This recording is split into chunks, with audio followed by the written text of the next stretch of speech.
Welcome back, Patriots, for another episode of the Bald Brad Show, where we are 5 and some change months in to Donald Trump's presidency. And man, there's so much winning.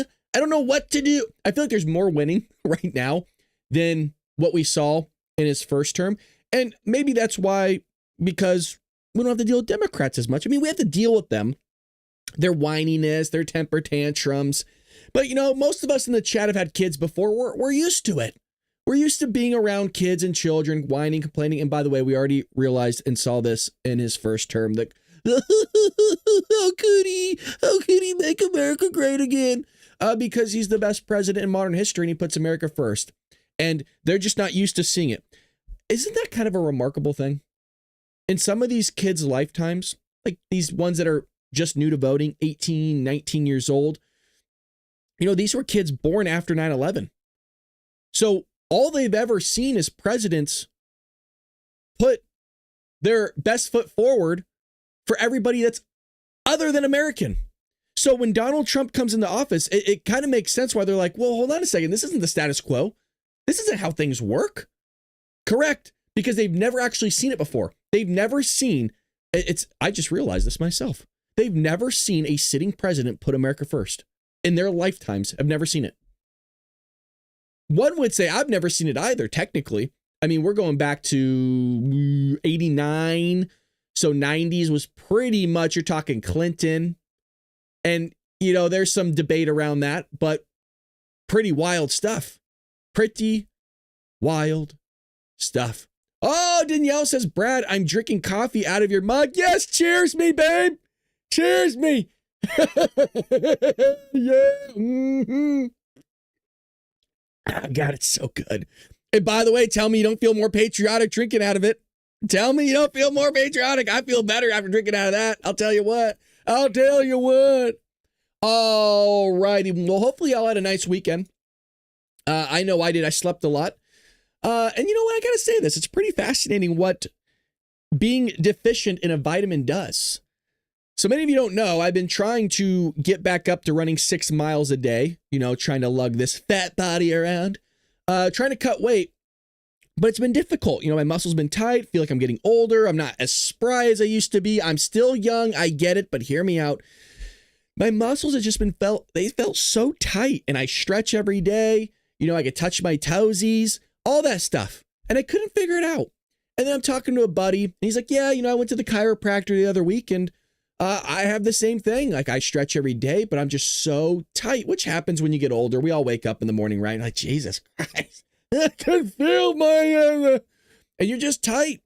And he said, you know, hey, my chiropractor mentioned taking, oh God, what is it? Now I can't even think of it. Now it's morning. Now I can't even think of it. Well, I was deficient in a vitamin, I believe.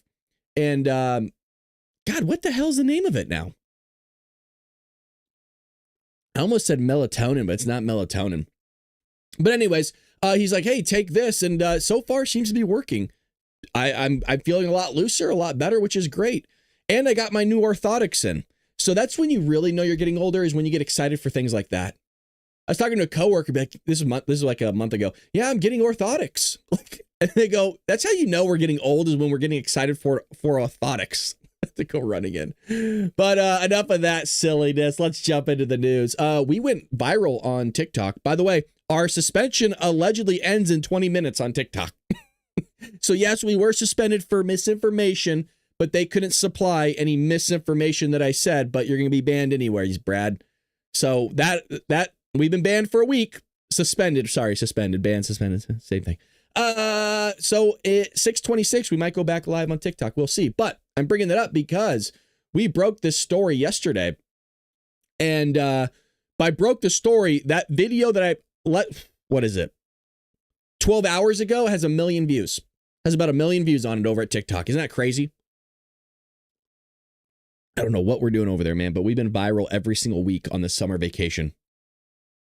Sometimes multiple times a week. Don't know what's going on, but firefighters ambushed while responding to Idaho fire, 2 deceased. And that number could increase, and I hope it doesn't. And then I have a follow-up from Fox to see if there's any kind of new developments in this. But if you didn't hear about the story, just tragic. And, well, one or more suspects are still at large. That's not true anymore. They did apprehend the suspect, and by apprehend, they stumbled upon his dead body.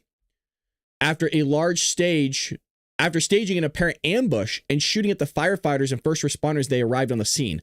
So get this guy allegedly lights a fire, like a brush fire, out there in Idaho, and is waiting for first responders to show up and starts picking them off.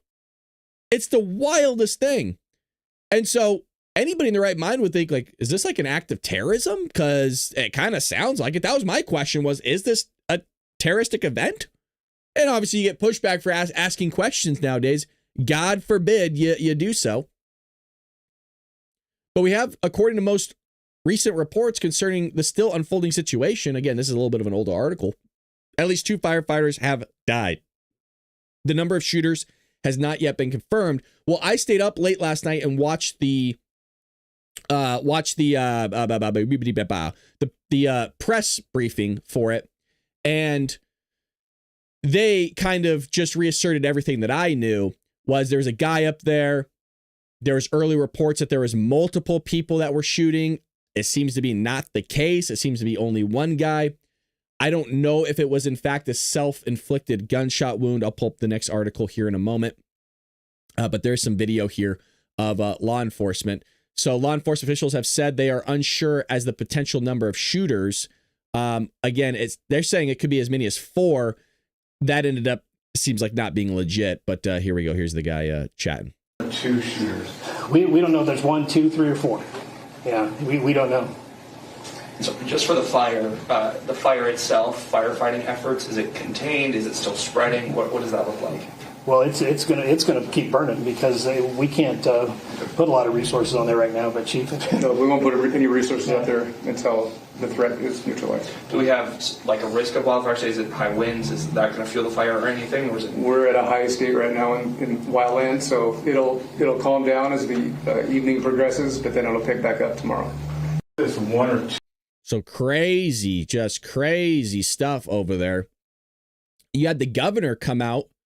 Brad Little issued a statement on the situation saying multiple heroic firefighters were attacked today while responding to a fire in North Idaho. This is a heinous direct assault on our brave firefighters. As the situation is still developing, please stay clear from the area and allow law enforcement firefighters to do their job. What other word do you have other than tragic, horrific, evil? The International Association of Firefighters also released a statement on Sunday evening while responding to a fire earlier today in, I don't even know how to pronounce that, to be honest, Idaho. IAFF members were ambushed in a heinous act of violence. 2 of our brothers were killed by a sniper, and a 3rd brother remains in surgery. The report that was given last night, around 9:30 p.m. Pacific Standard Time, was that he was out of surgery and that he's in stable condition, but he is fighting for his life, was the last update I got. So please keep them and their families and law enforcement in their prayers. I mean, who the hell does that, by the way? Who the hell lights a fire and gets first responders out there and you try to delete them? So we'll see if there's some sort of manifesto that these people find in the guy's home or gal's home. I don't know. And was it a terroristic act? Was this based on religion? I don't know. I'm not sure. I'm asking questions is what I'm doing. And for some reason, when you ask questions, people go, how could you say it was a terrorist? How could you say this was evil? You don't know anything. Right, I don't know anything, which is why I'm just proposing the question. God forbid. I'm not saying it is or isn't. Dan Bongino comes out, the FBI deputy director, issued a statement saying that the FBI was sending assets to assist local law enforcement in handling the situation. They had everybody out there. They had like Homeland Security out there. They had DHS out there, I believe. They had the ATF out there. I mean, anybody and everybody was out there, which again, kind of almost inclined you to think like, okay, well, there's something bigger here than just an active shooter, right? I don't know. Well, here's the news breaking on Fox, then we'll go to the most recent article. We do have a Fox News alert now. There is an active shooter situation developing in Idaho. As you look at your screen right now, multiple firefighters have been ambushed and shot while responding to a brush fire in the city of Coeur. Reports say multiple people have been injured. Police are asking people to avoid this area, and a press conference is scheduled for later this hour. We will bring you any new updates anytime. We do have a Fox News alert now. There is an active shooter. All right. So you got that for you.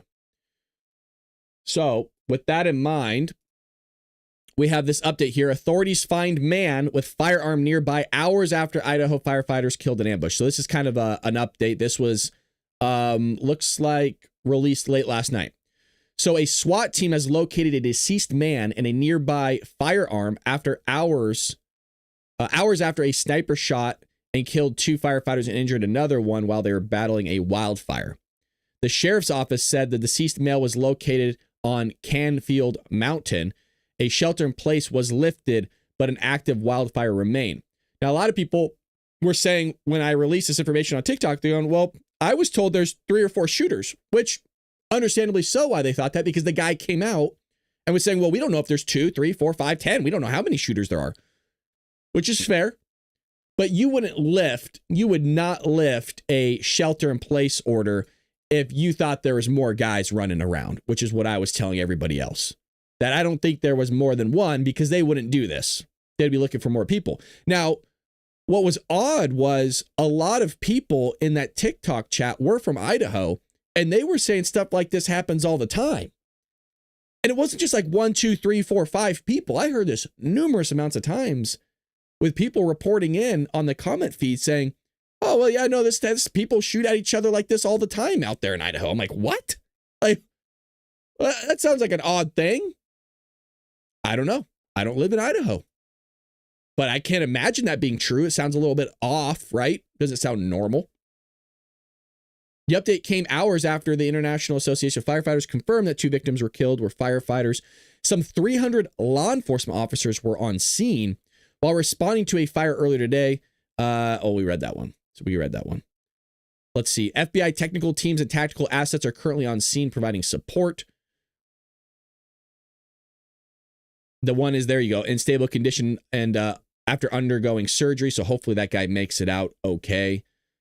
We do believe the suspect started the fire, and we do believe that it was an ambush and it was intentional. Now, usually they don't say things like that unless they have some sort of verifiable proof. So it makes you wonder, did he have a note on him? Did he have a letter on him? Because you wouldn't, they wouldn't even tell you the type of firearm the guy was using in the press briefing or the conference. They wouldn't tell you anything like that. So why would you make a quote like that? If that makes me think there's something more to this, right? In the sense, like, there's more evidence out there that they found. It's like, yeah, this guy said, I'm going to start a fire and I'm going to start picking off first responders. Almost what it seems like. He said, noting that a preliminary investigation suggests there was only one gunman. This was a total ambush. These firefighters did not have a chance. The sheriff said a recommendation was made at 6:30 p.m. to neutralize the shooter. Now, there had to be no thought as a firefighter going in here that there was going to be some dude that was going to do something like this. I mean, that couldn't even have been even on your, even remotely a possibility on your radar. And almost now, here's the wild thing and the crappy thing, right? This went viral yesterday. Not just my video. I'm talking about the story. Everybody's covering it.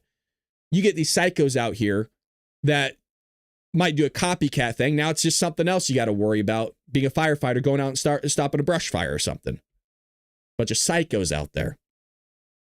He added that the fire compromised evidence at the crime scene. We felt that the fire was approaching. We needed to scoop up that body. Interesting. So he kept saying that, the word scoop up that body. And it's kind of like, I guess it's a law enforcement phrase. When I think of scooping up body, my grandfather and dad were highway patrolmen. So when they said scoop up body, they literally mean with like a shovel. They're like scooping up heads and pieces of a head or like brain matter and stuff like that. So that's what I think of. Like, he's not in like one piece, but I think it was just obviously a guy in one piece. So it's unclear if the suspect had more than one weapon. The determination will not be made until the fire diminishes. The investigation will continue. This was more of in response to the question the reporter had was, well, what type of weapon did the guy have? And you could tell that the guy that was running the whole briefing, this guy here, that's on your screen, Robert Norris, you could tell that obviously he's not used to being on camera. Kind of a rough press conference, in my opinion, and he was probably a little nervous, and rightfully so. But he kind of hesitated to answer the question, and he was kind of like looking at, I think it was the police chief or the chief of something, and he's like, we don't know, because he could have more than one weapon. It's kind of filling in stuff there. So if there's any other news that's going to break, I'll make sure I update you guys in tomorrow's episode. But that's what we have going there. If you're enjoying what you're seeing, make sure you hit that like button, hit that thumbs up button. It does help support the show. We do also have baldbrad.com. We have memberships. If you want to make a donation to the show, you can do it through there or through a super chat. It always helps and supports the show. Also, we do have an increase in our bottom tier membership. It's going from 99 cents to $1.99 starting tomorrow. So when you see that $1 increase, don't be alarmed, because most of you are that bottom tier membership. So that's going to increase from 99 cents to $1.99 because we are no longer running ads on YouTube. So that's going to help pay for whatever we do here. And hopefully you feel like you're getting $1 worth out of the show. But if you feel like you want to cancel, it's totally up to you. No judgment on my end. But I want to make you aware that none of you are surprised that that is happening starting tomorrow. Well, Trump is on a roll here. The president's winning so much, even CNN is starting to bow down. It's remarkable how many people are bowing down and kissing the ring of Donald Trump. President Donald Trump's on such a winning streak that not even CNN can ignore it any longer. There's a clip here for that. Let's watch this. I love it. I love when CNN has to admit the truth. The mission was carried out with stealth and with precision. There were no American casualties. And while Congress is divided after receiving briefings on the extent of the damage, I'm sure that we've derailed Iran's nuclear program, at least temporarily. And there's some valuable deterrent effect for America's adversaries who witnessed last week's exercise. Then, last Tuesday, President Trump left the White House en route to Europe. At the time, there was a question as to whether Israel and Iran would honor a ceasefire. That caused the president to offer the most unfiltered, non-controversial, direct words that I can recall anybody ever saying about the Middle East. We basically have two countries that have been fighting so long and so hard that they don't know what the they're doing. Do you understand that? Cut to The Hague, where he arrived for NATO meetings and was able to wrangle an agreement from our allies to more than double their defense spending target from 2% of gross domestic product to 5% by 2035. Also, while at NATO, in a press availability, he did something rare for Trump and I found rewarding. He showed empathy. It came in an exchange with a Ukrainian journalist who said that her husband was a soldier. She asked whether the U.S. would supply her country with Patriot missiles. Are you living yourself now in Ukraine? My husband is there. Wow. And I can see you very, it's amazing. And me with the kids, I'm in Warsaw actually, because he wanted me to be. Is your husband a soldier? No? He's there now. They do want to have the anti-missile missiles, okay, as they call them, the Patriots. And we're going to see if we can make some available. I wish you a lot of luck. I mean, I can see it's very upsetting to you. So now here's the thing. I don't know how Putin's going to take that. I don't know if Vlad is going to like that very much. So I don't know if Trump's actually going to do that or not. And by the way, doesn't this kind of go against what we wanted to do, was keep supplying Ukraine with more of our weaponry? That, look, if they pay for it, I don't know if I really have that big of an issue. If they're going to buy it off us, I'm just tired of lending everybody everything all the time. It would be different, you guys, honestly, if we weren't in $36 trillion of debt. See, okay, I can help you out. We got some cash on hand, and so it's fine. Here's some charity work. That's totally cool. Not when you're $5 trillion in debt, not when you're $10 trillion in debt. If you're in debt, you shouldn't be lending out money to anybody because you need to help yourself. There's that phrase, right? Oh, you need to clothe those who are the unclothed. You need to feed those that are hungry. That type of stuff from scripture. Don't disagree. If you don't have any clothes to give, how can you give the clothes? If your pantry is empty or to the point where you're borrowing money from somebody else or food from somebody else, how could you feed them? say hello to your husband, okay? Also in that presser, he was more reflective and respectful than usual of our allies. They want to protect their country, and they need the United States. And without the United States, it's not going to be the same. And I left here differently. I left here saying that these people really love their countries. It's not a ripoff, and we're here to help them protect their country. Back at home, Trump claimed that unless you're Spain, Spain's not paying up. Spain, you better get your ass in gear. Daddy's going to be pissed. You're ripping us off. he's reached a trade deal with China and soon expects the same with India. Commerce Secretary Howard Lutnick told Bloomberg that the deal was signed earlier this week. China's Commerce Ministry said Friday the two sides had further confirmed the details of the framework. Of course, Trump's initial imposition of tariffs wreaked havoc on American markets back in the spring. But now the markets have rebounded and grown. The S&P 500, NASDAQ hit record highs just yesterday. And it's not just the stock market. Inflation, the great economic fear of recent times, seems to be tamed. The rate is now reported at 2.4%, down from a high of 7% just 4 years ago. Meanwhile, blue-collar... Let's take a little... Come here, Patriots. Everybody come here. Everybody look at their screens really quick, because we were told Donald Trump's going to start World War III. Donald Trump's a threat to democracy. Donald Trump's going to drive the economy into the ground. Weird.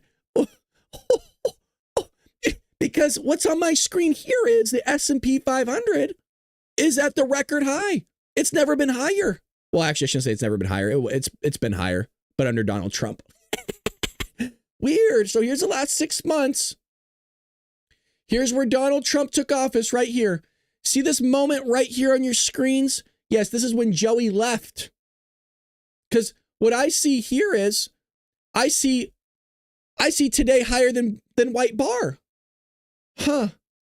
Weird. So when he left office, the market closed at basically 6,050. And we're about 200 points higher than that. Oh. Huh. So let me get this straight. We're not in World War III. As you're going to see is we might have more countries signing onto the Abraham Accords, which we'll get to in a moment. We are having an explosive market here, which, by the way, the Federal Reserve's haven't even cut the rates yet, which this sucker's going to explode even more. So how's this all happening? We still haven't even got all our negotiations in on the tariffs. So once we get those in, might do better. I mean, it's remarkable what Donald Trump is doing here. And CNN has to admit it. Things are so blatant now that they're like, well, what can we talk about? They can't even think about what to talk about because there's nothing for them to do. Yes, crickets. All they can do now is shout, racism. Workers have seen real wage growth of 1.7% in Trump's first 5 months. Oh, wait a minute. Hold on. I'm sorry. Did you say people are being paid more money? That's so terrible. Oh, this bad man making me have more money. This is the largest such increase in nearly 3 generations.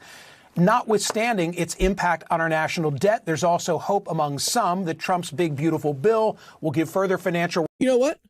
This was a little bit of a long clip, and I'm going to play it through. I'm kind of liking what I'm hearing. Are you Patriots liking what you're hearing? This is what we voted for, baby.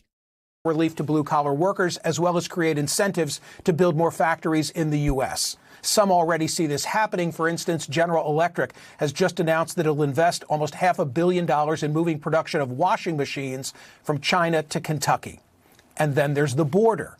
Crossings have slowed to a trickle, according to CBP's May update. Southwest border encounter. You know, I'll be honest. I was wondering why when I got my new dishwasher or my washer machine, I was wondering why there was some rice in there. It's weird as hell. Have fallen to about 282. That was a joke, okay? Calm the hell down, you lefties. Patriots, you laughed at that, but you know, you get some Democrats in here that can't take a joke. It was a joke. A day, a drop of 93% from last year and the lowest since the early 1960s. Perhaps the loudest cheering for those border numbers is coming from America's Latino community, which might initially sound counterintuitive. On Thursday, Pew Research released an enormous data analysis of the 2024 election, which contained several surprises. High on that list, President Trump won a bigger percentage of the Latino vote than previously believed. But he was racist. But sir, whoever this bald guy is on the screen, no, I'm not talking about myself.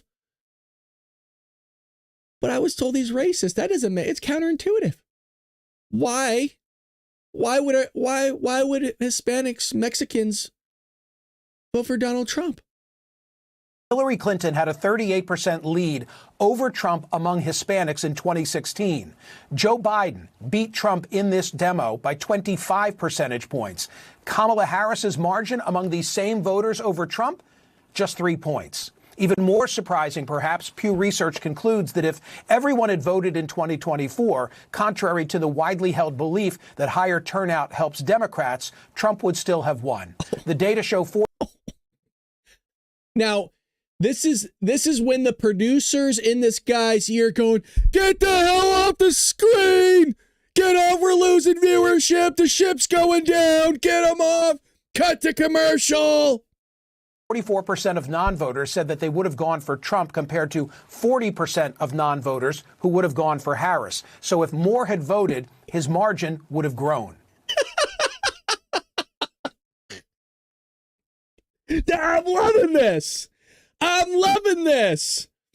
He is slapping the crap out of Democrats right now. Oh, that narrative that if more people would just show up, you guys actually would have gained a lead. Oh, not true.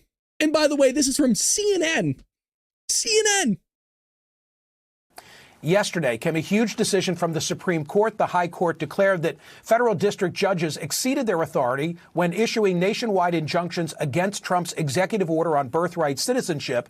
This will, of course, strengthen executive power both for Trump and for his successors.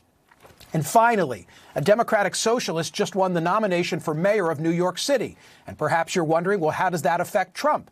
It gives him the perfect foil, someone to play off in future political battles. This morning's New York Post references campaign literature for Zohran Mamdani, which advocates for increased taxation for, quote, richer and whiter neighborhoods. Just imagine what Trump will do with that. Winning became a punchline that Trump's opponents used to lampoon him in his first administration. He was a political novice then, surrounded by a team with which he was unfamiliar, and he was probably as surprised as the rest of us were that he won the election. This time is different. This time he came with a plan and a cabinet with senior advisors comprised of loyalists all well known to the president. And recently, he's exhibited a more layered approach to governing on both the domestic and international front, no longer solely guided by winning each day's news cycle. By any objective measure, President Trump has his opponents on the run. Damn, there's a new... I'll start watching CNN again. If they continue this up, yeah, I'll get a little bit late night CNN in. Something to cleanse my palate, you know what I mean? A little wet your whistle right before bedtime. Not bad. Not bad. Everything you said was true. It's nice. Isn't that refreshing? I know. Is the world ending? How the hell is that possible? How is CNN reporting this? Now, we do have Scott Jennings. Do I have another one queued up from Scott? I do. Okay, I have a couple Scott Jennings clips here. Everybody pay attention. This is the best week of Trump presidency. Yes, it was, sir. Oh, yeah. We'll get to the next clip in a moment, but here we go. Here's Scott, and what a blessing. What a national treasure. He knows that the lower courts cannot carte blanche stop him, which hugely increases the power of the executive. Yeah, look, this is a great week for him, not just because of this ruling, but earlier in the week, the Supreme Court handed him the ruling on being able to deport illegal immigrants to third-party countries, essentially. So he's on a little bit of a winning streak in the courts right now. And you know what a lot of Republicans are saying is, nope, we're not tired of winning yet. This happened. The stock market's at a record high. He brokered the ceasefire in the 12-day war. Peace broke out between Rwanda and the Congo. I mean, gas prices are at a 4-year low for the summer. I mean, win after win after. Inflation's low. Economy's at a record high. The border's secure. He created peace with India, Pakistan, Israel, Iran. We are having the trade negotiations taking place. Canada just bent the knee again, which we'll go to in just one moment. Canada can't get off their knees. Folks, inflation's low. Wait till the Federal Reserve lowers interest rates. Candidates and wages are up. We're going to have so much winning.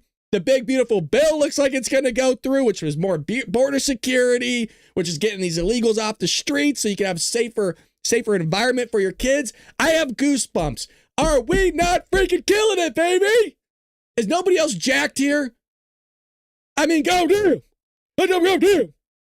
Win, and this particular one is the most important because these individual judges had been, I think, unfairly stopping the president from governing. He won the election, they didn't. We don't have 600 presidents, we have one president, and now he's going to be able to actually govern. And so you could make an argument that this week or the last 2 weeks, the best week or 2 weeks of his entire presidency. Scott, you freaking little gem, you. Can we, you know what we need to do? Somebody call up CNN. I'm pitching a thing, and I will show up for this. I want Scott bobblehead night. That's what I want. Scott gets his own night, his own bobblehead, and I will show up. I guarantee you ratings for CNN, they haven't seen ratings like this since the early 2000s. I will show up for Scott bobblehead night. God, he's right. He's right. Well, here's another clip. Because you get always these idiots on CNN. I mean, they just pull these people off the streets at this point. I'm a firm believer that they are just walking around pulling people off the streets. Hey, you want to be on CNN today? Because Scott slaps her around because she doesn't realize that Donald Trump brokered a peace agreement between Rwanda and the Congo. A foreign minister from Rwanda told CNN, he said he's committed to supporting this ongoing negotiation, but warned that ending the conflict will depend on political will and the good faith. And he doesn't know if that is true, referring to the DRC's government. It's not done. It's not done. You didn't watch the news yesterday. They literally announced it in the Oval Office. Thank you very much, Mr. President. This is indeed a historical day because it's the signing of a peace agreement between Congo and Rwanda to end a conflict that has been going on for 30 years. Let me ask you a question. Literally in the Oval Office. Can I say something? Friday afternoon. You said something earlier. You said, and you kind of agree with Pete, when he says there's something about the media where they feel like they want to disprove Donald Trump. Is that what you said? Something to that effect? Yeah, it happens every day. And you think that's what they want to do, right? You think the media is going in to say he's lying and he's not telling the truth. Do you believe that? That is the standing disposition. Do you believe that he tells the truth? Yeah, I do. Every time? You think all presidents? You think the president tells the truth? This current president tells the truth often. Yeah, I do. Okay. I also think that, to our point that we haven't established, he does announce things before it's too soon. They literally had the countries in there. The program isn't. I feel like you should watch the news before you come out here. I feel like you should stop trying to defend him just to defend him. Now would be the opportunity because, right, he's looking at her going, yo, is somebody going to tell this idiot that they pulled off the streets? The dude's like, bro, they were in the Oval Office doing the whole thing. Like, what are you talking about? Oh, God, that's cringy. That is cringy. And your friends couldn't even tell you that you're wrong. Like, hey, how about having her back saying, hey, just want to let you know Scott's right here. There's a huge press moment about it. Everybody was in there. They couldn't believe it. Matter of fact, they had a White House correspondent there who doesn't get a lot of face time. She's absolutely gorgeous. I mean, she looks like she would be a supermodel. I'm not kidding, by the way. I'm not trying to hit on her. I'm just merely making a point because Donald Trump made the point. He's like, God, you are gorgeous. Jesus, you're gorgeous. I'm going to lose my career. I'm going to lose my political career over this. He actually said that. Okay. Now, I embellished it slightly, but not by much. It was about 95% truth, what I just said. I'm going to lose my career, my political career over this. You're gorgeous. That's what he said. That's what he said. Now, Canada bends the knee again. Canada's knees are so scabbed up, it is remarkable. First, it was Justin Trudeau on his knees, kissing the ring. And now you got Mark Carney bending the knee again and kissing daddy's ring with a different shade of lipstick this time. Trump's like, no. Mark, you came out here with the red lipstick on. I don't want that. I want the good stuff. Jesus. Sorry, give me 1 second. Yes, I do ad-lib this. Mark, you look like somebody that you look like somebody that would wear, I'm going to go with a shade of blue. You look like you wear Blue. Blue because it's cold in Canada. I like that. Justin wore red because he's a bitch. I want you to wear blue. Jesus. So Canada drops tech tax to reopen U.S. trade. So if you weren't aware of this, Canada had this digital service tax on tech firms. And Trump's like, I'm not going to talk with you anymore. We're done. No more trade. No more talkie-walkie with me. Well, Canada has officially bent the knee and rescinded its digital service tax on American technology firms, effective immediately. Following pressure from U.S. President Donald Trump, this move comes after Trump halted trade negotiations with Canada due to the tax. Both countries have now agreed to resume discussions with a goal to finalize a trade deal by July 21st. Oh, see, this is proof that Donald Trump has all the cards. Canada has no cards. They have nothing. Canada has nothing. They don't offer us anything other than maple syrup. That is it. When your country is known for syrup, you have a problem. Like our country is known for, messing people up and kicking ass and whooping ass and keeping people safe and spreading prosperity across the earth through the form of capitalism. Yeah, don't mess with us, Canada. We're tired of your shit. So the Wall Street Journal, I'd click on it, but you have to pay for the Wall Street Journal, and I'm too cheap to do so. But breaking from Benny Johnson, Canada, you can't take my phrase, Benny, it's mine. Benny Johnson is taking my shit. Canada bends the knee and drops digital tax. If he said bent the knee, kiss in the ring, we know Benny watches the show. Benny, I love you. Benny. Benny, if you watch the show, I'd love to come on. I would love to collaborate with you.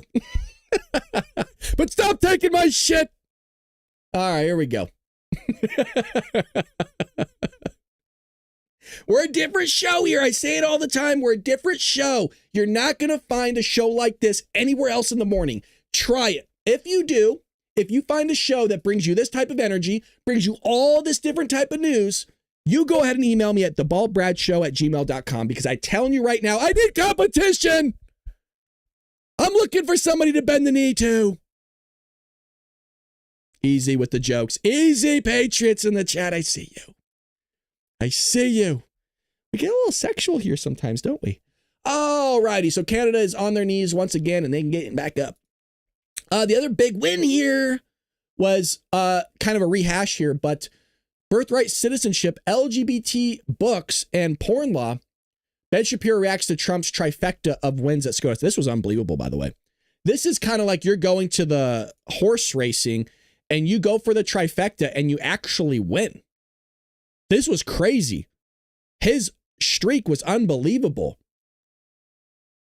I mean, I just have a feeling Donald Trump put out a PSA in the White House saying, Diet Coke's on me. Who wants McDonald's? Get RFK in here. We're going to watch him eat McDonald's. Like when you're in middle school and it's like a big deal to have your principal buzz his head if you raise so much money. It was like, oh my God, Mr. Johnson's going to buzz his head. That's so crazy. But this time it's like everybody's watching RFK just eat a bunch of McDonald's and suffering for it. Kind of like that fat kid from Matilda that has to eat that, chocolate cake, Brucey. You can do it, Brucey. Some low-level staffer in the back. You can do it, RFK. We love you. Donald Trump goes, shut the fuck up, Wendy. We know who you are, bitch. All right. Daily Wire editor. Brad, shut up and get to the article. Okay. Simmer down. So Ben Shapiro reacted to the three massive Supreme Court rulings that came down in favor of conservatives on Friday. Big win. The three biggest decisions all came down in favor of President Trump. Still unbelievable. In the first case, the Supreme Court cracked down on lower courts trying to hamstring President Trump's agenda, ruling that Trump may end birthright citizenship in some parts of the country while legal challenges against his order proceed in others. Previously, courts in Maryland, Massachusetts, and Washington state had issued nationwide injunctions that blocked Trump's order from taking effect across the country. Turns out they couldn't do that. The ruling did not address the question of birthright citizenship itself, which is correct, which is the practice of granting automatic citizenship rights for babies born in the United States soil, regardless of their parents' citizenship status. I don't think that should be a thing. I don't think there should be birthright citizenship because you came here and had a kid. That to me is crazy. The reason, you want to know the reason why, is because just because you have a kid here and now they have citizenship in this country and they go back to their home country and they were raised, say, in China, well, now they've grown up with the values and the creed and all that other stuff, those inherent values of that nation rather than ours, but yet their citizenship of ours. Well, my question is, who do you pledge allegiance to then? Because now you could be used as something nefarious against our country because you have citizenship now in both places. And I think there should be a wider question is, should somebody be able to have dual citizenship? Citizenship is predicated on the fact that you pledge allegiance to the nation of which you are a citizen of. Now, that's a bigger conversation that we don't have time for in this episode. Maybe I should hash that out in my own little video there. But as this question needs to be answered, that's for sure. Nationwide injunctions by courts blocking Trump's agenda have been a massive problem for this administration since he took office. Correct. And if you can get all this handled in the first year, you're opening up the doorway for 3 years of nothing but winning. We already are winning. And folks, it hasn't even been 6 months yet. Remember, January 20th was when he came in office. It's only been 5 months and 10 days. It hasn't even been 6. I mean, it feels like it's been years, but it's only been 5 months. 5 months. The basic issue here is that there is nothing in the history of the United States judicial system that suggests universal injunctions from district courts are a thing. Correct. You can't just randomly make up universal injunctions and then start applying them without any sort of limitation. Well, no, you kind of can. They did that with Roe v. Wade, where you had these this umbrella, these shadow rulings that they came up with that they made out of whole cloth. They just pulled it out of there. You know what? They're called these what is it called? The emanations, where they basically pulled these rights out of nowhere. And we talk about this in my book, Trojan Horse, How the Left is Destroying America. It's the last chapter, the abortion chapter, which wasn't even in the original book, by the way. The only reason that's in there was because the publisher asked, hey, we would really love a chapter about abortion in here. And it made sense because it's through Salem Media's sister company, which is Salem Media, if you don't know, is a Christian like broadcasting network. And well, I said, sure, no problem. And so that whole thing blew my mind that they literally pulled it out. And it's not just me saying that. The clerks of the Supreme Court justices of the time that ruled on this stuff, the clerks literally said, yeah, this was bad law. So it's not even like I utilize my own words. I'm using the words of the people that actually worked at the Supreme Court justices saying, yeah, it's bogus. It's BS. It just shows the Supreme Court justices sometimes don't have it all together, like Ketanji Brown Jackson here. Justice Amy Coney Barrett, who penned the court's majority opinion, blistered Ketanji Brown Jackson's dissent. Quote, the court goes out of its way to smack down Justice Ketanji Brown Jackson's dissent, which is truly a crazy dissent. I mean, her dissent in this case essentially says that because she feels like it, any district court judge should be able to issue any nationwide injunction against the executive branch. That is wild, by the way. That would be like endless. I mean, at that point, you do not have a balance of, how is that a balance in powers at all? You're basically giving all the power to those courts. As the court points out, that's kind of crazy. Correct. For the left, the answer always and forever is more power to whatever branch is useful to them. There you go. There's no actual through line to this jurisprudence. This has always been the problem with constitutional jurisprudence from the left. That is correct. The goalpost is always moving, but it's always moving in favor of whatever they want, right? See, it's always banning the speech of those that they disagree with, but never banning the speech of themselves. It's okay when they say crazy things, but it's not okay when you say crazy things. I think everybody should be allowed to say crazy things. The second decision the Supreme Court handed down on Friday was a favor of a group of religious parents. This is a big win for us, you guys, by the way, who sued over the Maryland school district, barring them from opting their children out of LGBT books in the classroom. That is wild to me that you are forced to have your kid learn something that goes against your religious views. But that is a constant theme of the left. You remember that baker that was forced to bake a cake for an LGBT couple? And he actually said, look, I'll bake the cake for you, but I'm not going to design it or do all these other things. Like, that's weird. I'm not going to do that. It goes against my faith. And by the way, it was a bogus thing to begin with, because you can bake your own damn cake. You shouldn't be forced to do something that goes against your religious views. Samuel Alito penned the court's majority decision on this one, writing that the school district burdened the parents' First Amendment rights. The Maryland parents who sued include Catholics, Muslims, and Ukrainian Orthodox. The controversial LGBT books include Prince and Knight, about a prince who falls in love with a knight instead of a princess, Uncle Bobby's Wedding, about a girl's uncle who, marries another man. You see how they just keep forcing this stuff down your throat? It's unbelievable. If you want your kid to read LGBTQ alphabet soup community books, then give them that on their own time. Like, give them that in your household. I'm so tired of people saying, well, I didn't learn this in the education system. Well, correct. You probably didn't learn it because it's not in the standards. It's not in the standards because the state said it wasn't in the standards, and your teacher's following the standards for the most part. Nothing's stopping you from reading your own damn books outside of the class. It's unbelievable, right? Well, I didn't learn how to balance a checkbook in high school. Okay, what's stopping you literally right now from doing that? I always love this. It's always passing on your flaws, your laziness onto somebody else. Well, I didn't learn how to change an oil in a car. I didn't learn how to change the oil in a car, so it's my teacher's fault. It's the education's fault. Nobody taught me. By the way, your parent is your number one educator. So why don't you go blame them first and then go blame everybody else? So you should blame yourself first. And if you can't teach yourself it, then you should go blame your parent for not teaching you because they're the one that's supposed to teach you things in life. And then maybe go blame the school system. But stop blaming everybody else for your problems. You can go learn anything using the internet nowadays. You're just too lazy to do so. And you don't want to admit it because then you have to self-reflect on yourself and go, wow, I'm the problem. And it's tough to blame yourself because if you're the problem, it's going to be a lot harder to change yourself than it is to blame somebody else that's not going to change. Welcome to today's society. Shapiro remembered how his own parents were able to opt him out of sex education in middle school. Friday's major decision, the Supreme Court voted to uphold a Texas law requiring users to verify their age before viewing pornography. Yeah, I said it with a C because they get demonetized and all this other stuff. I'm on other platforms. Ruling against a trade organization for this industry. It is not some gigantic burden for somebody who is above the age of 18 to type in their age. That's the basic finding, Shapiro said. The fact that, again, the three liberals on the court found this to be some sort of violation of core First Amendment liberty is insane. Shapiro added that he would have gone further. He wrote a book on pornography. I highly recommend you read it. I have not read it myself, but if you're somebody that wants to know anything more about this, I highly recommend you check out his book. So big wins for Donald Trump, big wins for Americans, and not a big win for Ketanji Brown Jackson, because Biden's lone SCOTUS pick wonders what aliens would think of the court's latest decision. You want to know something? I don't give a shit. I don't care what an illegal alien, I don't care what another nation thinks of us. I could care less about what anybody else thinks about Americans or this country, especially if they're here illegally. I can't even express how little I care.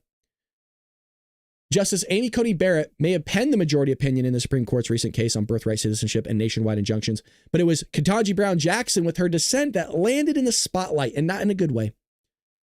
She suggested that her dissent was untethered to any past president and stood in direct opposition to the Constitution. We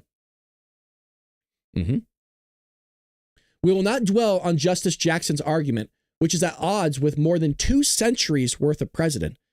Not to mention the Constitution itself. Well, it doesn't surprise me because Ketanji Brown Jackson, when she was asked what a woman was, she said, I don't know, I'm not a biologist. Do you all remember that? Yep, she said that.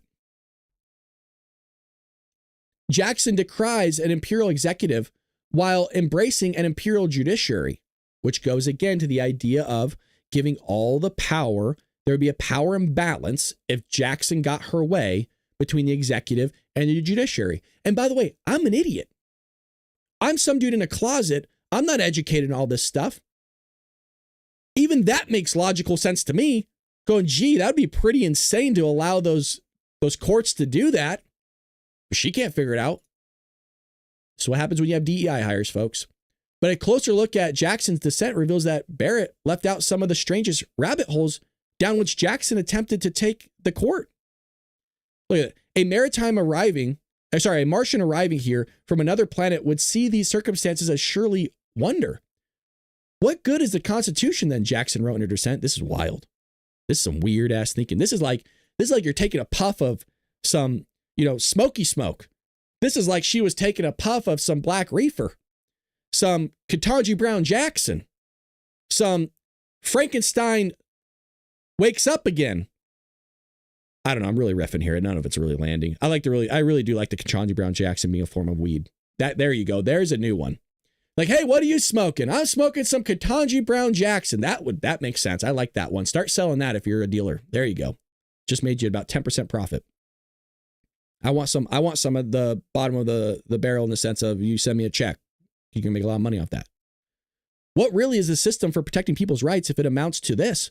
Placing the onus on the victims to invoke the law's protection and rendering the very institution that has the singular function of ensuring compliance with the Constitution powerless to prevent the government from violating it.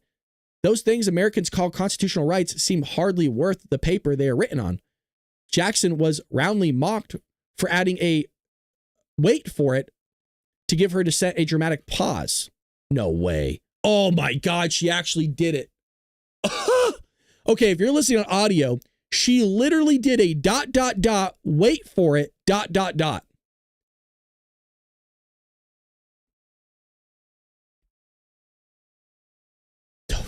This can't be real. There's no way in hell that's real. Because the reason why this I'm stuttering because I can't believe this. Okay, so no way. It's fucking real.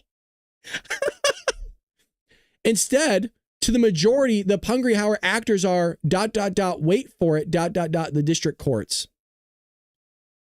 Dude, that's cringy. That is so cringy. You know what that's like? Do you remember in high school or middle school or whatever, if you can remember back that far for some of you, suckers, you remember when your teacher tried to be hip and cool and tried to use like the lingo that you were using and it was just really cringy? That's kind of like what this is like.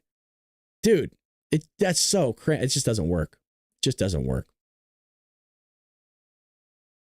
Wow. I can't believe she actually did that. I thought they were kidding. Well, in other news, here's another big win. Trump's big, beautiful bill clears Senate hurdle, 59-49 vote. They had to bring out J.D. Vance into the building just in case if there was a tie, he could break it. So GOP-led Senate narrowly advanced on Saturday night the big one, beautiful bill championed by President Donald Trump. By 51-49 vote, the upper chamber passed a motion to proceed. That's what the vote was for. Ending an hours-long standoff on the legislation that features many of Trump's spending and tax priorities.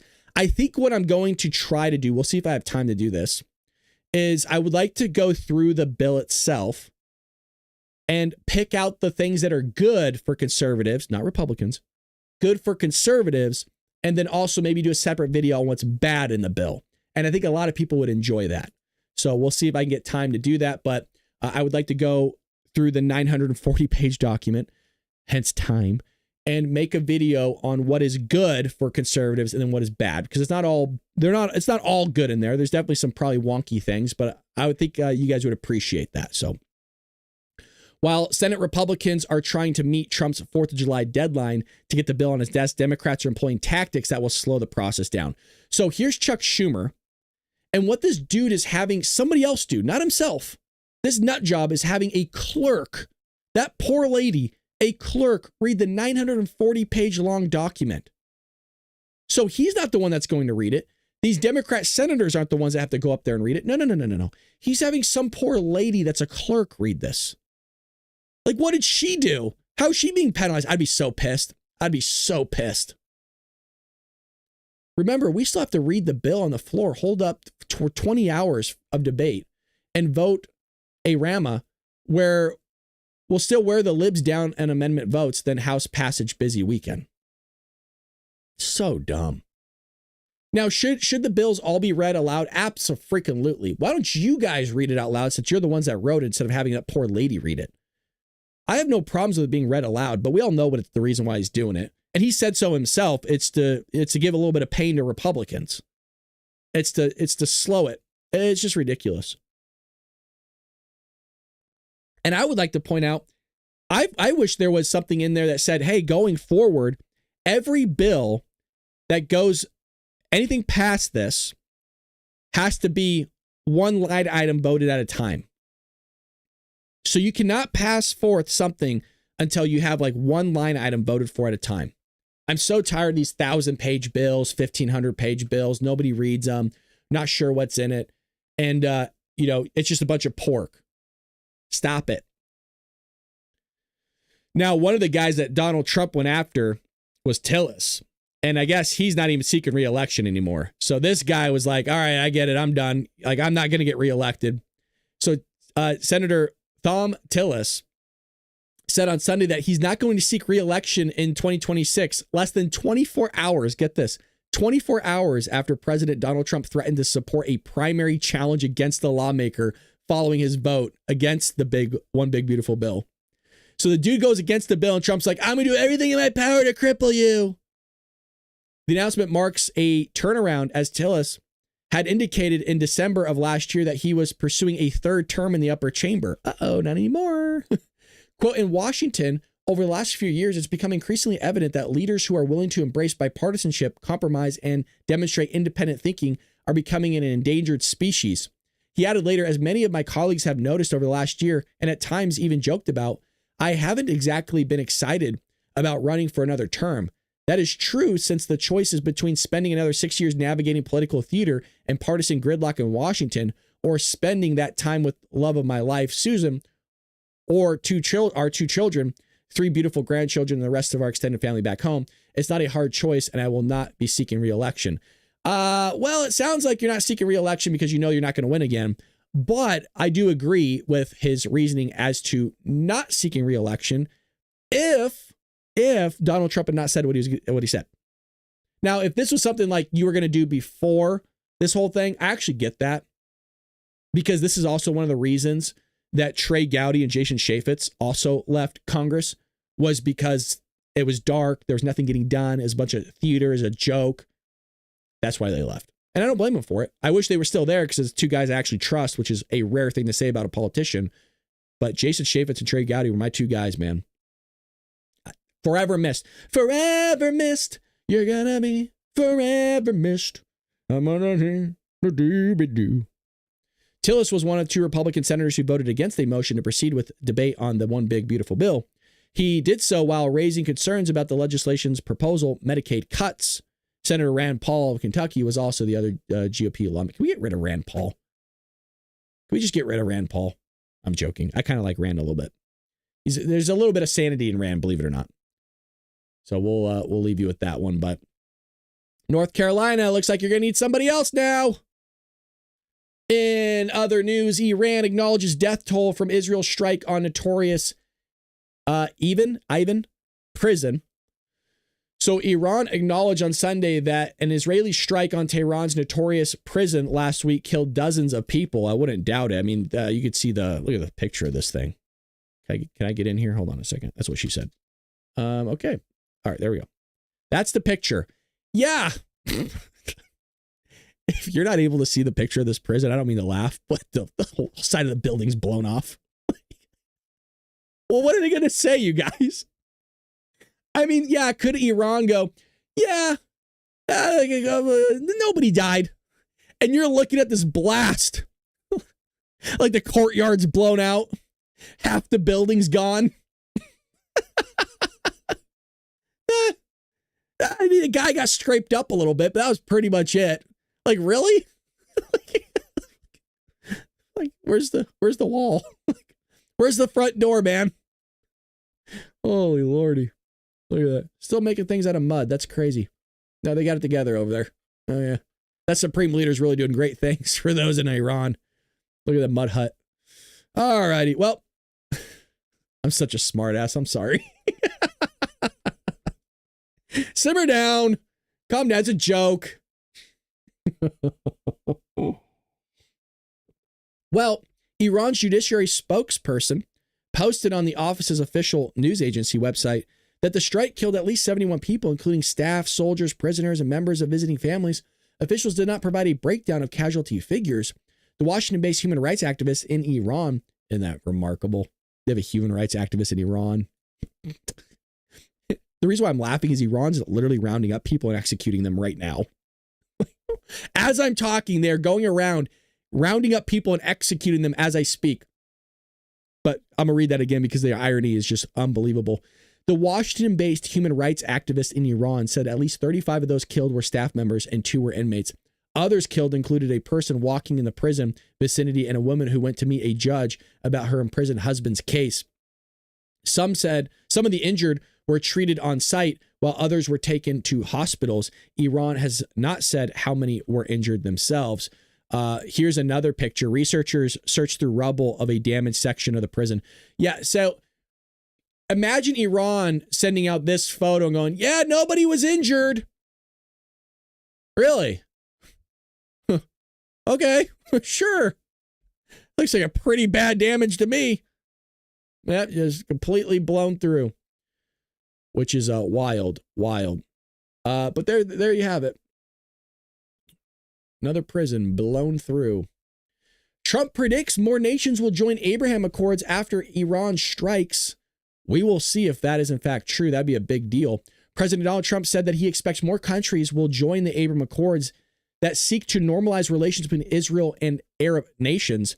During an interview on Sunday Morning Futures, anchor Maria Bartiromo asked Trump if any other country has suggested to him that they wanted to sign up for the U.S. military bombed Iranian sites to prevent Tehran from achieving nuclear weapons. So here we go with this one. Has any other country suggested to you recently, as a result of this, that they want to join the Abraham Accords? Yes. So we have some really great countries in there right now, and I think we're going to start loading them up because Iran was the primary problem. I actually thought Iran would. I actually thought we had a period of time where I thought Iran would join the Abraham Accords along with everybody else. And frankly, they would have been better off than where they are right now. And what about the Abraham Accords? Would Syria enter? I heard about this. Well, I don't know, but I did take. There, what I do want to pause it and forgive me. I do want to play it, but I heard rumors. It was last week, and it was like a title and article, and I should have read it. I was kind of skimming through for show prep. And I saw it, but I was like, I don't know. That doesn't sound right that Syria would want to sign on. I did hear sprinklings and rumors that this might be a thing. Off the sanctions at the request of some of the other countries in the area that are friends of ours. I took off the sanctions on Syria to give them a chance at, the sanctions are biting. They're very strong. And we have sanctions on Iran, too. And, you take them off when I sort of gave the expression today, you get more sometimes with honey than you do with vinegar. Has any other country... All right, so let me give you a little bit of an update here. Recent reports indicate that Syria is actively engaged in discussions to potentially join the Abraham Accords, a series of normalization agreements between Israel and several Arab nations. So here's a summary of the current situation. U.S. and Israel optimism. The Trump administration has expressed strong interest in expanding the Abraham Accords, with Syria named as a likely candidate. White House Press Secretary Caroline Leavitt stated that during a meeting with Syrian President, Trump specifically requested Syria's participation in the accords. U.S. Middle East envoy Steve Witkoff has also hinted at imminent announcements regarding new signatories. That would be huge. Syrian position here is under their current leadership, Syria has shown openness to normalizing ties with Israel, with reports suggesting a willingness to join the Abraham Accords under certain conditions. A Syrian source indicated that Damascus opposes Iran and terror groups like Hezbollah, aligning with regional shifts. This is huge. Syrian officials have emphasized that any peace deal would likely require Israel to withdraw from the Golan Heights, a key sticking point. Well, interesting. Regional context, the push for Syria's inclusions follow a 12-day war between Israel and Iran. We know that one. Now, here's the challenges and opposition. So despite the optimism, there are hurdles. Some Syrian sources, as reported by Hezbollah-affiliated outlets, noted a lack of consensus among al-Shara's supporters for normalization. Additionally, a Syrian Telegram channel and Iraq's pro-Iranian Sabrin agency have criticized the idea, reflecting a regional resistance to normalize with Israel. But also, Donald Trump, when he was doing his tour in the Middle East, opened up a lot of stuff for Syria. And so I wonder if that was honestly part of the agreement for him to release certain sanctions on Syria and get them a part of the accords and saying, look, like United Arab Emirates, everybody kind of wants you to be a part of the global system here. I wonder if that's a thing. So let's see here. Oh, where was I? Okay. So Bartiromo asked Trump if Syria is particular would enter the Abraham Accords. Trump replied, I took off the sanctions on Syria to give them a chance at, the sanctions are biting. they're very strong, and we have the sanctions on Iran too. And you take them off when I sort of gave the expression today, you get more sometimes with honey than you do with vinegar. Well, that thinking falls in line. So, I mean, either you join or you don't, and you could be with everybody else, or you can go off by yourself and continue to be an idiot. I never understood that. And Iran's the same way. And I'm not talking about the Iranian people. I'm talking about Iran, the government. You have an opportunity to start working and being something on the global stage. Why would you not work with a guy that's trying to get you to be a part of that? I don't understand that. I really don't. It boggles my mind. Whatever. Not my country. You want to shoot yourself in the foot? Go right ahead. It ain't my life. Some of these folks really are hacks. CNN Republican hits Kagan for flip on nationwide injunctions. Here we go. Let's see this. Come on, baby. By the way, if you're enjoying what you're seeing and listening to, make sure you hit that like button, that thumbs up button, subscribe, follow. It's all free, folks. If you want to donate to us, we have a website, baldbrad.com, or you can become a member over at Rumble and YouTube. Would appreciate if you gave us a follow anywhere and everywhere. We're killing it on TikTok, so follow us over there as well. Injunction has been sort of the bane of the existence of Democrat and Republican presidents. It's just that now this court has actually done it. Yeah, they finally done something about it. Friday was a great day for Donald Trump. I was trying to sort out my feelings on this matter, and I came up with a quote from a very smart lawyer, and I just want to quote it because I think she was right when she said it. It just can't be right that one district judge can stop a nationwide policy in its tracks. Justice Elena Kagan in 2022 said that, of course, when we had a Democratic president. It just can't be right that one district judge can stop a nationwide policy in its tracks and leave it stopped for the years that it takes to go through a normal process. Now, she voted against the decision on Friday. Just goes to show you that some of these folks really are hacks. But as you correctly said, this has been the bane of existence of presidents, and I'm glad they went ahead and fixed it, because it's not right that one of these individual district court judges can act like a king or a monarch and stop the elected president from acting. He knows what he's doing. That's what I love about Scott, is he knows to emphasize certain words because it just triggers the left. They're not kings. No, Trump's a king. He knows what he's doing, and I'm the same exact way, which is why I pick up on it, is they will disregard all the facts that you stated, and they will lose their you-know-what over him saying, kings and queens, what? Kings, queens, jacks, spades, aces, what? They just start freaking out. They start spazzing out and start glitching out like robots. I love it. I freaking love Scott, man. He's a national treasure. We got to put him up in a museum when he's done. We'll stuff his body and we'll put him up in a library somewhere. Well, that's what they did with Joe, except they made Joe president. They stuffed Joe's body and they made him president. Why can't we do it with Scott Jennings? The guy's a national treasure, just like in the same way the Democrats treated Joe Biden as a national treasure. They stuffed him like a puppet and moved him around for 4 years. We could do it with Scott. Now, something that's totally ironic and weird here is Iran is reportedly banning UN nuclear watchdog from entering country. Now, there's movement happening at Fordo, folks. There's movement happening at these nuclear sites right now, by the way. This is interesting. According to a state-sponsored news agency in Iran, the Iranian government has decided to ban IAEA Director General Rafael Grossi from entering the country, as well as any surveillance cameras at its nuclear facilities. Well, why would you do that? It's just for energy. Yep.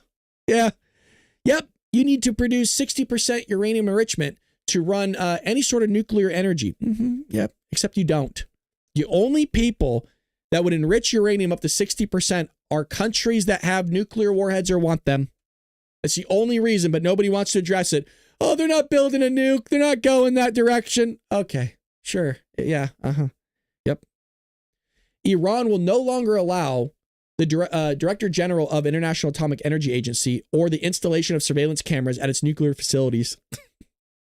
I guess Iran loves being bombed. I don't know. They love it. They must love those big, beautiful bombs just dropping.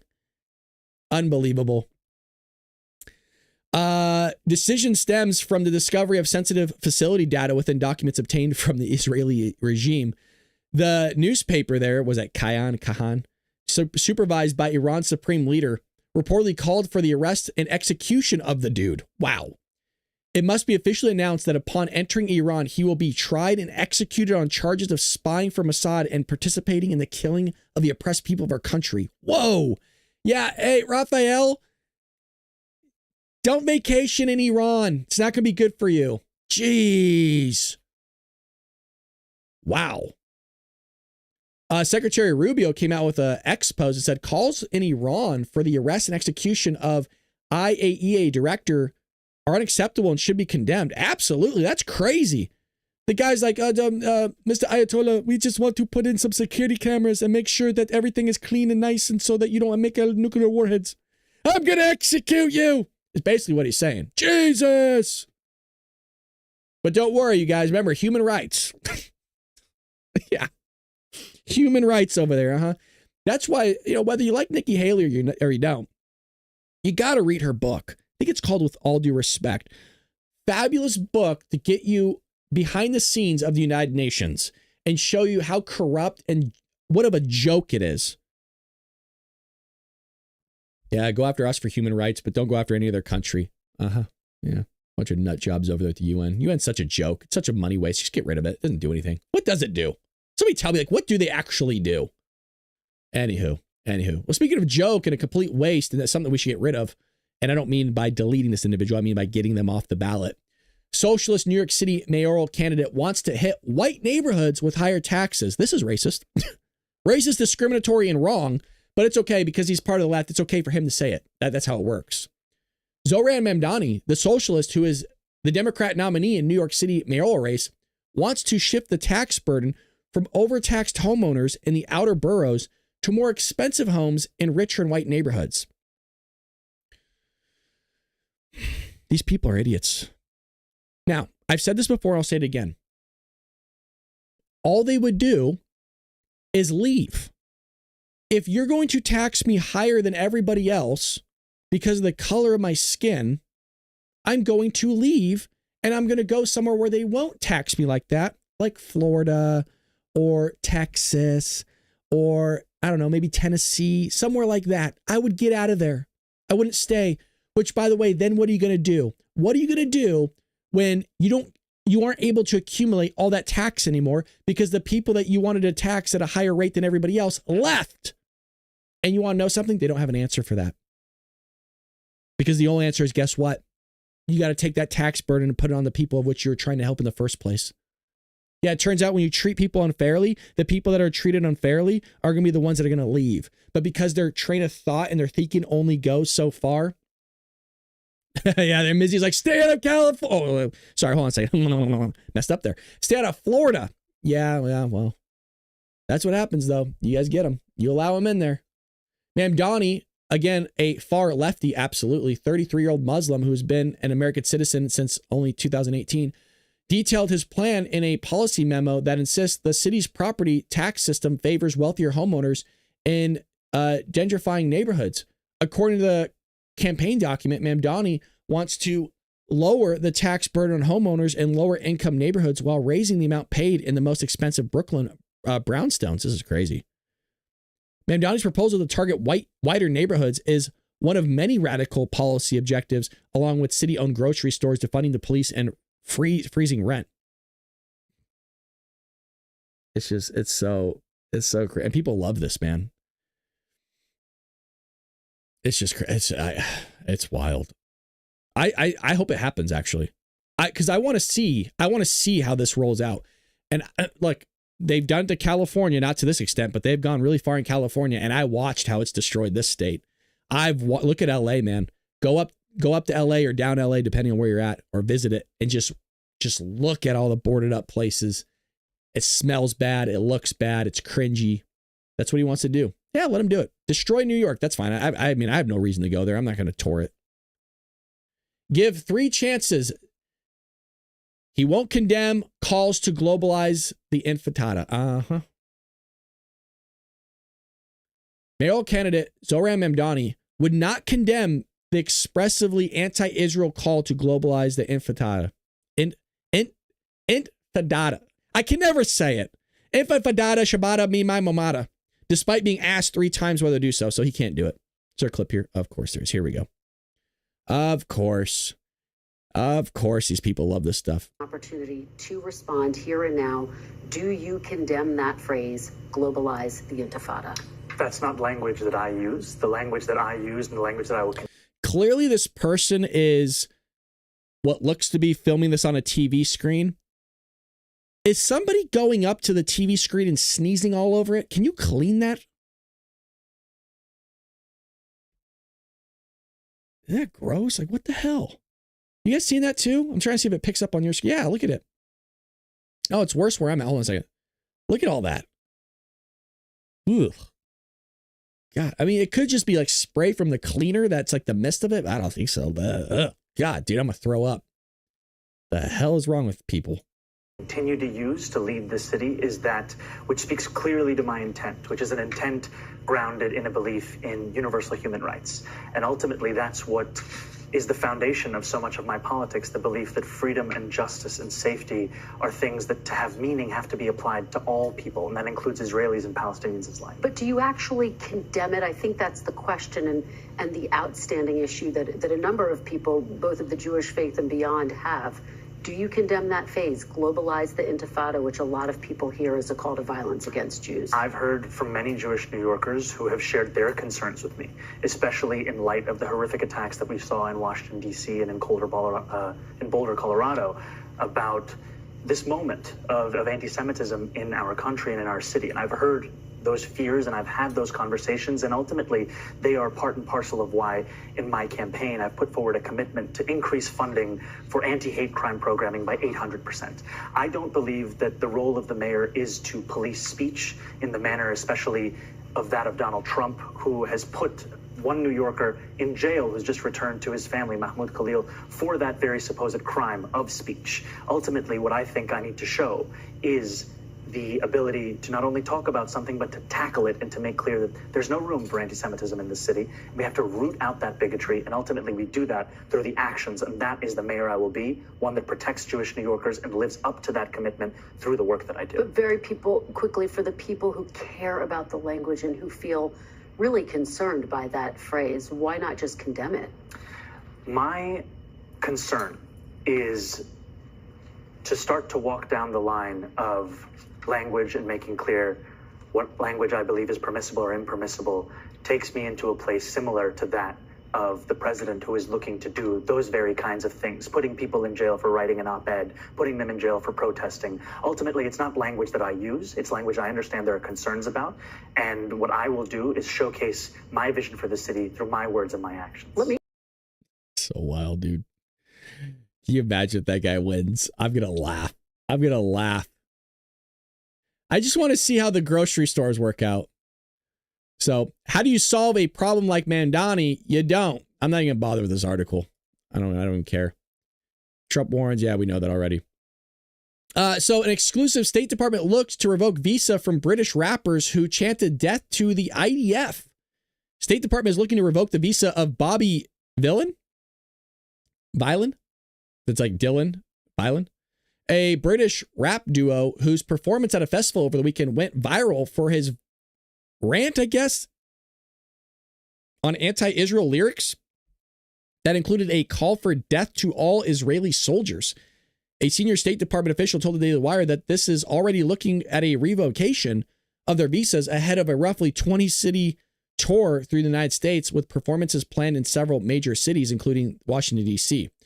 People get their panties all in a bunch about this stuff, that we're going to remove these people. They're here on visa. They're a guest in our country. And there's some people like, well, you know, we have First Amendment rights, blah, blah. Yeah, but people take advantage of those First Amendment rights and start spreading this kind of crap. Whereas if we go to their country and do this, guess what? We get deported. So I'm so tired that, well, you could do it here, but we can't do it there. It gets annoying after a while. Like, yeah, I believe in First Amendment, but if you're going to be here as a guest, you don't get to come into somebody's home and start shitting all over the rug. You know what I mean? You don't come in somebody's home with your muddy shoes and start acting like a complete asshole. And be expected to stay. And by the way, you want to know how these illegals come in? They come into your house with dirty shoes, spitting all over the floors, unshowered. And what you have to do is you have to clean their shoes for them. You have to make sure that you offer them all the services in the home. They get to raid your pantry. And by the way, you have to pay them for it, is how it's treated. That's how we treat. But if somebody's American, no, you have to bend down and do it for them. Did Brad go down? No, I'm still here. What happened? We're still here. Refresh. I'm here. It looks like Rumble's having major issues though. Yes, I'm going to reboot. No, I'm still here. I'm still here, everybody. Please come back. Interesting. There's a Project Hail Mary first trailer release. Hey, okay, well, this is kind of interesting. There is a trailer for Phil Lord and Chris Miller's Project Hail Mary starring Ryan Gosling, which is interesting because I'm literally reading this book right now. I'm 50% of the way through it. The film shows a teacher who is sent 12 light years away from Earth to save humanity from the sun. Interesting. So I'm literally reading this book right now. I'm at page 200 currently. So I'm about 50% of the way through. Well, here we go. Let's do a real-time reaction to this. Here is Project Hail Mary. Please state your name. Ryland Grace. I just woke up from a coma. I'm several light years from my apartment. And I'm not an astronaut. I'm not an astronaut. I'm not an astronaut. If you don't go, you die. With the rest of us. The sun is dying. You are the only scientist who might know what this says. I'm just a teacher at Grover Cleveland Middle. You have a doctorate in molecular biology. I need you to come with us. This is Project Hail Mary. The sun is not the only star dying. Every star was infected by its neighbor, except one. Why? We don't know. Which is why we built a ship to go there and find out. It's 11.9 light years away. The astronauts die in space. It's what you Americans would call a long shot. Hail Mary. I get it. Who on earth is going to sign up for this? If we do nothing, everything on this planet will go extinct. You'll find a solution. You are my solution. I put the not in astronaut. I've never done anything. I've never done a space. I can't even moonwalk.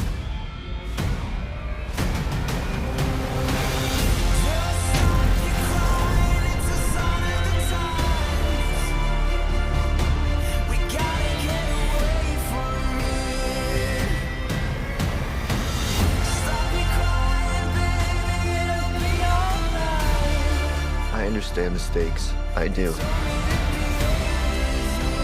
But my place is in the classroom. The world is counting on you. This might be very hard for you to understand. But some people are not good at things. You know who you are. You're gonna do great. I conquered Zero G in 5 hours. Object approaching. Oh my God.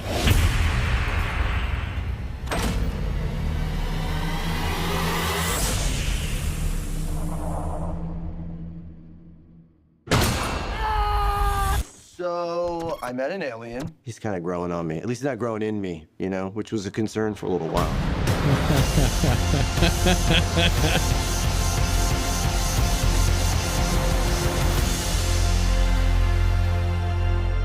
You know, I was worried about watching this trailer because I didn't want any spoilers, but as of right now, they've only shown you up to page 200, really.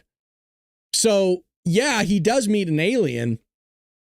And the book so far is really good. I am thoroughly enjoying it. You know, Andy Weir does a phenomenal job at creating suspense, kind of like you don't know how he's going to survive. Like a lot of his characters, right? Because he wrote The Martian as well. He wrote Project Hail Mary. And the other one he wrote is not Artemis. Or is it Artemis? No, Artemis is Ernest Cline. I'm blanking on the other book that he wrote, but he does a phenomenal job at creating suspense in the sense that you don't know what's going to happen to the main character. Like, are they going to survive? So basically, Ryan Gosling's character is on his name's Mr. Grace, and he's on a one-way mission to another star because there's this algae that has been discovered called astrophage, which he coined himself, and it's pulling energy. It's pulling the resources from the sun, and it's going to make it so that the sun goes dark, and that's going to destroy Earth. And so right now he's entered a whole nother system, and that's kind of where you're at currently. So if they don't figure out how to stop this astrophage, which is going between Venus and the sun, then Earth is basically doomed. And as of right now, he's on a one-way mission. There is no him going back. Astrophage is an energy source that he utilizes basically as fuel to get there. It's a really good book. Highly recommend it. Very fast read, snappy. You could probably, I think I'm on pace to finish reading it in about 5.5 hours. I think is about the pace that I'm at. So a really good book. It's about a little under 500 pages. You can get it cheap, but great. I'm looking forward to that. I was thinking about it too, because I said, man, he's written other books. He's written 2 other books. Project Hail Mary is probably his next most famous one after The Martian. And I was thinking, man, it's weird that they haven't done a movie on any of this. So that was kind of cool to kind of see that while doing the show live, because I would have watched that on my own. I think we'll cut it there. Let me make sure that I'm not missing any breaking news for all of you before we end here. I think we covered pretty much everything, man. So you guys have a pretty good idea of what is going on out there in the world by watching this show. So at least you have some key things. If you ever want to look into more detail and stuff, you know, you can do that on your own. But I think we're good. I think I got everything in. So with that being said, if you enjoyed what you saw here this morning, we do this each and every weekday morning, 6 a.m. Pacific Standard Time. And hit that follow button if you enjoy what you're seeing. There's a new Spooky Adventures video out, folks. If you didn't know, we do have a second channel. I will go ahead and highlight that for all of you. It's called Spooky Adventures. It is right here. Look, we only have 123 subs, but that's okay. This is the video yesterday. Scary videos. So why don't I'll plug that for you guys here. You can take that and give it a watch. Try not to leave the videos if you guys can. So YouTube tracks the performance of the videos. So if you even pause a video or you leave it, it actually hurts the metrics of the video itself. So if this is something you're not interested in, if you could at least watch it, pop it on mute and just watch it all the way through, give it a thumbs up. And that helps support the channel and that helps support it. And so what it does, even if you're not interested, it will send the video out to viewers who are interested and get a kick out of that type of thing. So one of the ladies gets pulled here and it's pretty crazy. I'll show you a quick screenshot of it. So here's a little bit of a teaser of as far as what we do here. I'll turn off my camera for a second.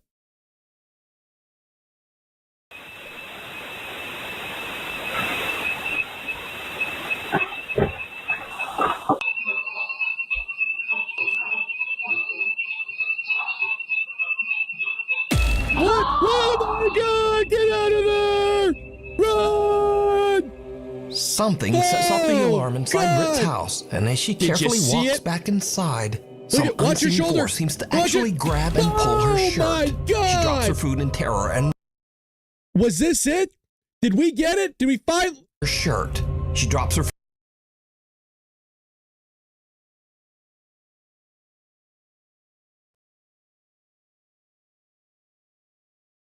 Explain that, please.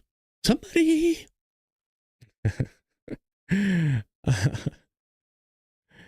All righty. Well, there you go. That's a little bit of fun over there at Spooky Adventures. I have a good time recording that, but it is up if you want to watch it.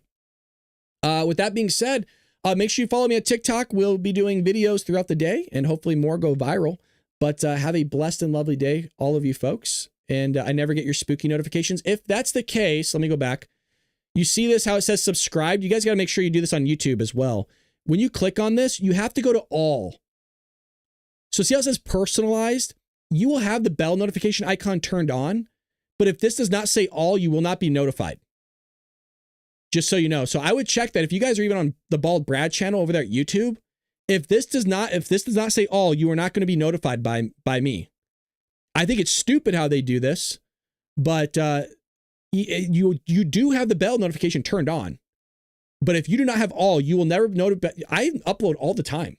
So you're not being notified at all when I upload then. I have over 100,000 subscribers. I think like 3% have this turned on or less than that. Something crazy. Normal is like 5 to 10%, but So make sure you have that turned on. You guys will be notified on all my channel. For Spooky Adventures, you got to click all, but also on the Bald Brad channel, you guys got to click that as well to be notified. So if you don't have that, that ain't going to work. Yeah, just want to make sure you guys are aware of that.